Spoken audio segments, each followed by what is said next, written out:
Hi, welcome to 7 Habits that are dangerous, detrimental, and damaging to your intimate relationships. Dr. Tony Victor here, and I'm so glad that you decided to join me today. Today, we're going to be taking a look at that third habit, too much time together. Now, if I asked you and your partner, is it possible to spend too much time together?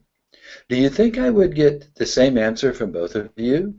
Or do you think that your partner might give a different answer than the answer that you give? Well, in most of the couples that I talk with, there's two very different answers. And the two different answers are one of the reasons why there's so much stress and frustration and dynamics in the relationship. And so too much time together or trying to figure out how much time together is appropriate is one of those areas that can either be an area that will create a lot of stress and a lot of frustration, and depending on the way that's handled, oftentimes can end a relationship prematurely, a relationship that could be the relationship of your dreams.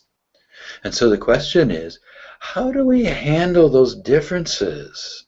How do we deal with differences when they come up in relationships?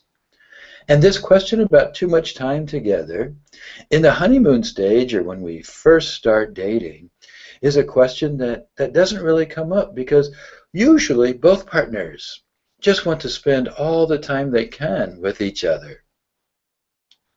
But over time, in a long-term committed relationship, it becomes important to find a balance in how we're spending our time and our energy and in our focus and our attention. And so one of the most important things that you can do to deal with this issue about too much time together is first becoming aware. Become aware of what's important for you first. Sometimes people are really not aware of how much time that they really want to spend with their partner. It may be you are one of those people that just want to spend as much time as possible with your partner. And it may be that you have a partner that just wants to have some time away, some free time. Sometimes what happens is one partner begins to feel smothered or controlled. And the way they react to that is by just getting away. And when they do that, then the other partner feels rejected or abandoned. And that just leads to that stress and that frustration. So becoming aware of what is really your preference in a long-term committed relationship. Are you one of those that want to spend more time together? Or are you one of those partners that need to have a little bit of space, a little bit of your own time, maybe downtime, or maybe time with friends, or time just with family members? When you become aware of what's important to you, then the second step is to be sensitive that your partner, because your partner is a very different person, may have very different needs than the needs that you have. As a matter of fact, in long-term committed relationships, becoming aware of what it is important to me, and then being sensitive to the awareness that my partner is going to have very different needs. Now, it isn't because you're incompatible, it's just because you're two very different people. And intimacy can grow when we begin to recognize the differences in each other.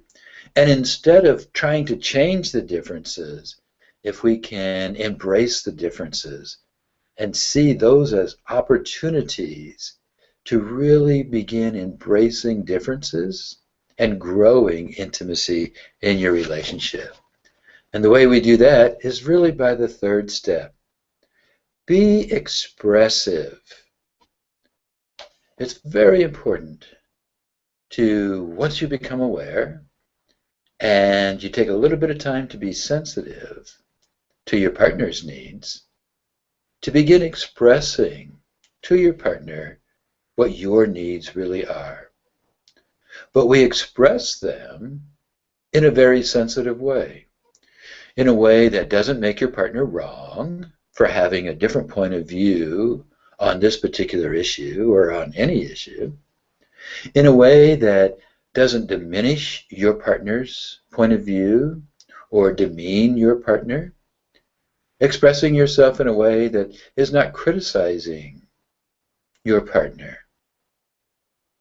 It may look something like this. To be sensitive to your partner's needs, you may say, I'm aware that you really want to spend a lot of time together.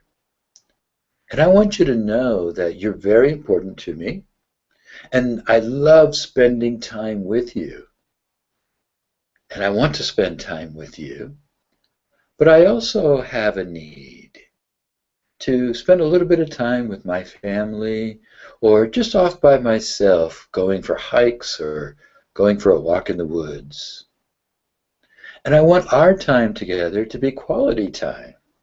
So I want to maybe plan how we can spend time together, but also plan on how I can spend some time just doing some other things. Expressing your need in a way that validates your partner's needs, but also validates your needs, is something that your partner will appreciate. And it is one of the first things that you can do to begin creating the relationship of your dreams. So, how much time is the right amount of time for a couple to spend together in a long-term committed relationship? Well, there's no one answer.